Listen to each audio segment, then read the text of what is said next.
I'm Karina, and today I want to talk about traveling with the hair topper. Now, I've gone through TSA a few times in the last couple months, and I wanted to describe those experiences, let you know how they went for me so you can kind of get an idea of what to expect in your travels through the airport, through TSA, and then also some tips for traveling with a hair topper or wig.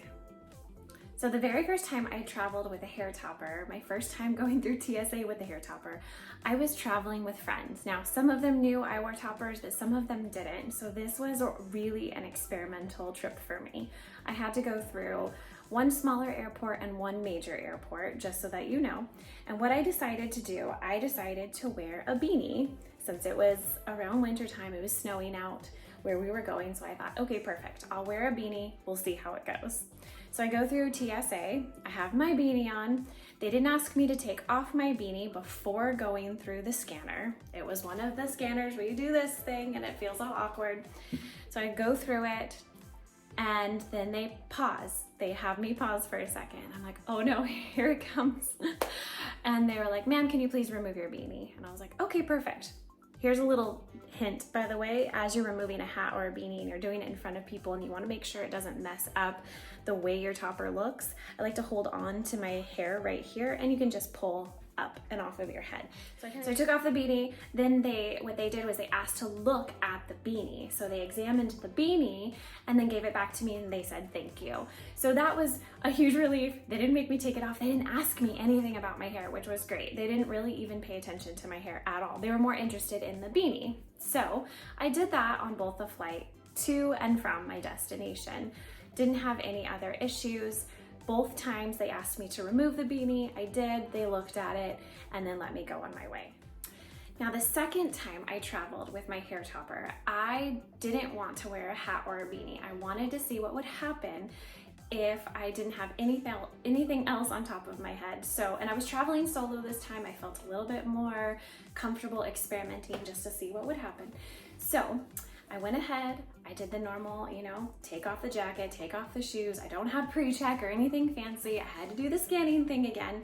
I walked through the scanner and nothing happened. Literally, they just sent me on my way both times, there and on the way back. So I didn't have any issues whatsoever. They didn't pay any attention to my hair. Now, this was a huge relief for me, and it also made me think and realize how many people with extensions or clip-ins or bobby pins TSA sees on a daily basis. So even though it may or may not have come up with the metal clips in my hair, it may or may not have flagged anything, but to them, it wasn't even worth having a discussion. So it was a huge relief for me, and I thought I would share that with you. But going through TSA wasn't my only concern when flying or traveling with a hair topper.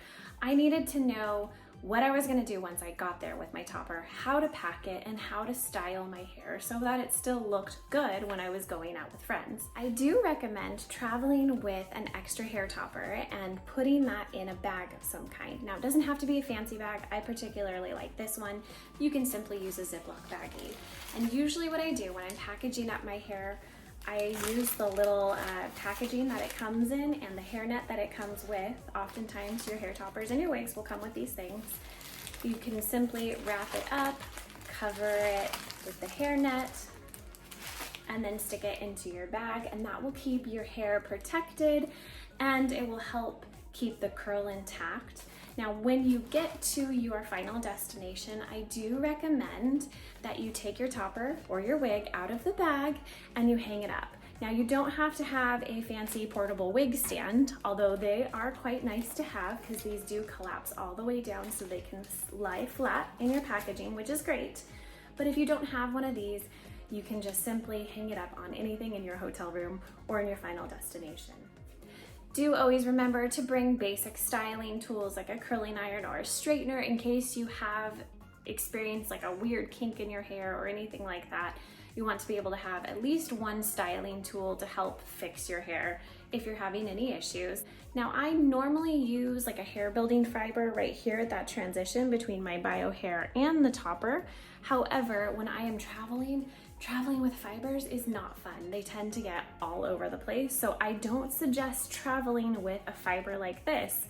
I actually like to use I started using this recently. This is like a hairline powder. SureThick makes it. They also make a hair building fiber too that I like. But this is kind of similar to almost like a compact you would find for an eyeshadow or a foundation, but it makes it super easy for traveling. It's water resistant, and it works to just kind of dab a little bit of those hair building fibers right at the front, so you can still have the same look that you go for day to day, but while you're traveling. Lastly, traveling can be kind of hard on your hair, especially if you're using those clips to affix your topper to your bio hair. So I would recommend getting something like this wig grip that you can clip into your hair topper. The really nice thing about this is this halo wire here secures your topper to your head by using that halo wire to wrap around to the back of your neck. That gives you the freedom to be able to wear your topper without having the clips in your hair the whole time. It's a really nice option when you're traveling so that you don't put as much pressure on your bio hair. I love this for when I pull my hair back and I can just stick that halo wire right underneath the ponytail and it stays secure all day long. I will go ahead and link all of those products for you below in case you're trying to find them. But most of these you don't absolutely have to have. Some of them you can just use from whatever you have around the house. If you have any questions, please be sure to ask below and subscribe for more wig and topper tips and content.